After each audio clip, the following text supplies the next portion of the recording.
another video. My name's Rick, and tonight's video I want to take some time to talk to you about a fantastic book I stumbled upon recently called The Alchemist by Brazilian author Paulo Coleho. Maybe you've heard of this book before, or maybe not. Either way, it doesn't matter, you've heard of it now. So it's in essence, it is a fantastic book. Very easily read, really short story, fictional story, but with a lot of non-fictional, spiritual, psychological, emotional, fantastical elements. In essence, it's about a story of a boy, a young Spanish shepherd who has a flock of sheep roaming the Spanish countryside when he gets a dream, and in this dream, or he has a dream, and in this dream he discovers this treasure, and basically this treasure infatuates him, and he thinks, wow, I must realize this dream, I must achieve this treasure.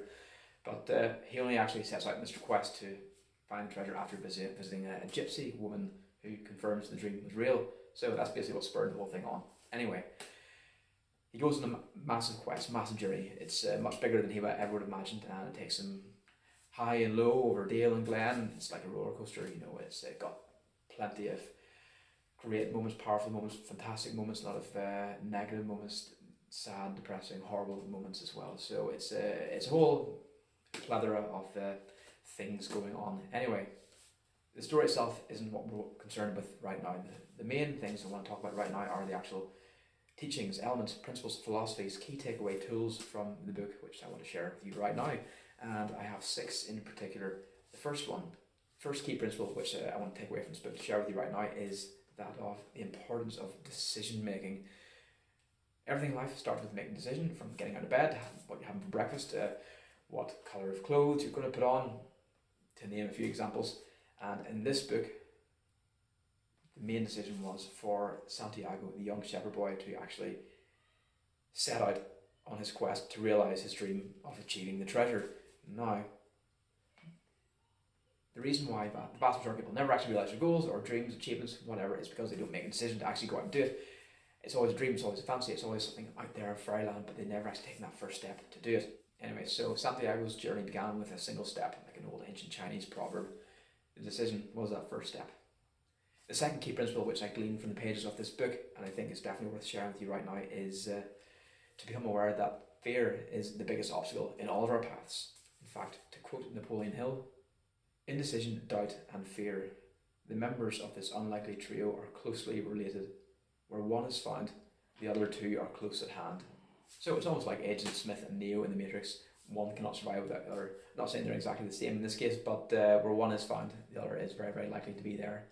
So whenever we become aware of fear and realise that that is more than likely the biggest obstacle that we will ever face, or that we will have to overcome, we'll soon come to realise that there is nothing to fear except fear itself. And young Santiago, he was exposed to much fear across his journey, before the journey started, during the journey, and well, not at the end, because he'd overcome all the fear, so but I'll tell you what happened at the very end. The point is, the vast majority of us, either before making the decision or even just after making the decision, overcoming fear is in fact the biggest obstacle. The third key principle, fact, teaching, learning, philosophy that I want to share with you from this book is that of embracing the present moment. To quote the Alchemist, the actual alchemist from The Alchemist, because I don't live in either my past or my future, I'm interested only in the present. If you can concentrate always in the present, you'll be a happy man. So simple words, powerful words, and they resonate quite strongly with that of the all-time classic Eckhart Tolle's book, The Power of Now. This is a really particularly important and powerful lesson, because whenever you drift excessively too far ahead from the present moment, or linger too far back in the past from the present moment, you basically siphon your energy out of said present moment. And the more energy you siphon away from yourself, the less energy you have right now in the present moment to direct into constructive creative outlets. And you can see it manifest in all sorts of ways. Countries which are obsessed with wrongs that have been committed in the past tend to produce bitter people who cannot move on from said negative things that may have happened in the past. And likewise, if you're constantly focusing on the future, you're always going to miss out, or you will miss out on the present moment. Therefore, you're like that proverbial, metaphorical donkey chasing a carrot.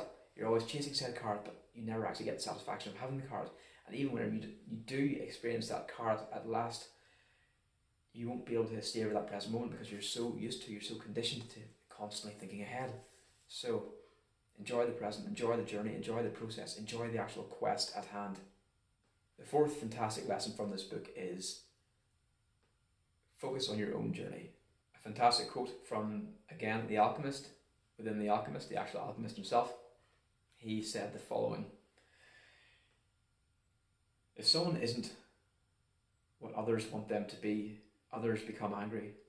Everyone seems to have a clear idea of how other people should lead their lives, but none about his or her own life. Interesting words, and I don't know about you, but I can definitely relate to that as well. It's funny how everybody knows how everybody else should live their lives, and it's all very clear and obvious, but yet the same people who have these strong opinions tend to not follow their own advice. They tend to not really have their own direction or have their own houses or own homes in order. To quote Jordan Peterson, or to paraphrase Jordan Peterson, Professor Jordan Peterson, get your own house in order first. Make your bed.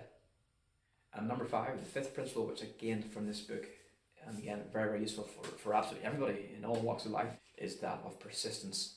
And it's simply, in essence, 9 times out of 10, it's simply showing up.